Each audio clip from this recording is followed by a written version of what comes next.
আসসালামু আলাইকুম। আজকের রেসিপিতে আপনাদের আরেকটি বিকালের মজার নাস্তা তৈরি করে দেখাচ্ছি।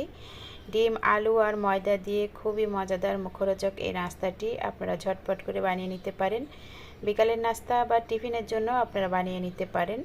এই তো এখানে প্রথমে আমি এখানে 1 কাপের থেকে একটু বেশি ময়দা নিয়ে নিলাম। আটা দিয়েও আপনারা বানিয়ে নিতে পারেন। এখন দিয়ে দিলাম কালো জিরা আর দিয়ে দিলাম 1 টেবিল চামচের মতন সয়াবিন তেল আর স্বাদ মতো লবণ। এখন এই তেলের সাথে ময়দাটা আমি ভালো করে এভাবে মিশিয়ে নিচ্ছি। এই যে আমার মিশানো হয়ে গেছে। এখন আমি অল্প অল্প উষ্ণ গরম পানি দিয়ে একটি ডো বানিয়ে নিচ্ছি। এই তো আমার ডোটি বানানো হয়ে গেছে। এখন আবার একটু তেল দিয়ে আমি কিছুক্ষণ মাখিয়ে রেখে দিচ্ছি। এই তো আমার মাখানো হয়ে গেল। এখন এই বক্সটির মুখটা ঢাকনাটা লাগিয়ে আমি কিছুক্ষণ রেখে দিলাম। এখন আমি এখানে একটি আলু আর একটি ডিম সেদ্ধ করে নিয়েছি। এখন আমি আলু আর ডিমটা এখন ভেঙে নিচ্ছি। তোমার এখানে আলু আর ডিমটা আমি ভেঙে নিয়েছি। এখন আমি এর ভিতরে দিয়ে দিচ্ছি একটি পেঁয়াজ কুচি, সেই সাথে দিয়ে দিচ্ছি গাজর কুচি। এখন দিয়ে দিব ধনিয়া পাতা কুচি আর 4টি কাঁচামরিচ কুচি। এখন দিয়ে দিচ্ছি স্বাদ মতো লবণ, সেই সাথে দিয়ে দিচ্ছি 1 চা চামচের মতো চাট মশলা।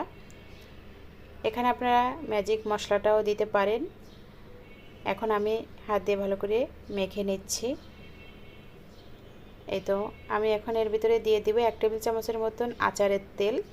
তেলটা দিয়ে আবার আমি মাখিয়ে নিচ্ছি। এই তো আমার এখানে মাখানো হয়ে গেছে। এই তো আগে থেকে যে ডোটি বানিয়ে রেখেছিলাম সেই ডোটি থেকে আমি লেচি কেটে নিচ্ছি ছোট ছোট করে। এই তো সবগুলো আমার কেটে নেওয়া হয়ে গেছে। এখন আমি বাকিগুলো রেখে একটি দিয়ে আমি ছোট করে রুটি বানিয়ে নিচ্ছি। এই তো ছোট একটি রুটি বানিয়ে নিলাম। এখন আমি আলুর পুরটা দিয়ে দিলাম, দিয়ে এভাবে চারিপাশে ঘুরিয়ে ঘুরিয়ে আমি এভাবে মুখটা আটকিয়ে দিচ্ছি।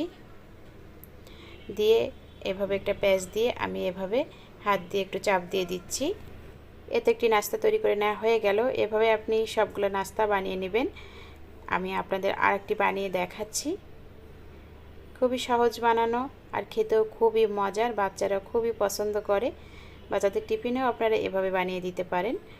এই তো আরেকটি বানিয়ে নিলাম। এখন আমি আগে থেকে তেলটা হালকা গরম করে নিয়েছিলাম। এখন চুলার আঁচটা মিডিয়ামে রেখে এখন এই সব নাস্তাগুলো আমি তেলে দিয়ে দিচ্ছি। এখন আমি উল্টে পাল্টে ভেজে নিব। মিডিয়াম আঁচেই আপনারা এই নাস্তাটি ভেজে নেবেন। আস্তে আস্তে ভাজা হলে এই নাস্তাটি খেতে বেশ মজার হবে। আস্তে আস্তে ফুলে যাবে পুরির মতো। এই তো আমার নাস্তাগুলো প্রায় ভেজে নেওয়া হয়ে গেছে।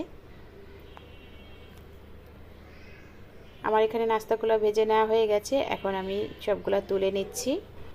এভাবে আপনারা খুব সহজে বিকালে বা বাচ্চাদের টিফিনের জন্য খুব সহজেই নাস্তাটি বানিয়ে দিতে পারেন। খেতে কিন্তু খুবই মজার। আশা করি রেসিপিটি আপনাদের কাছে অনেক বেশি ভালো লেগেছে। আজকে ভিডিওটি দেখার জন্য আপনাদের সবাইকে অনেক অনেক ধন্যবাদ। সবাই ভালো থাকবেন, সুস্থ থাকবেন। আল্লাহ হাফেজ।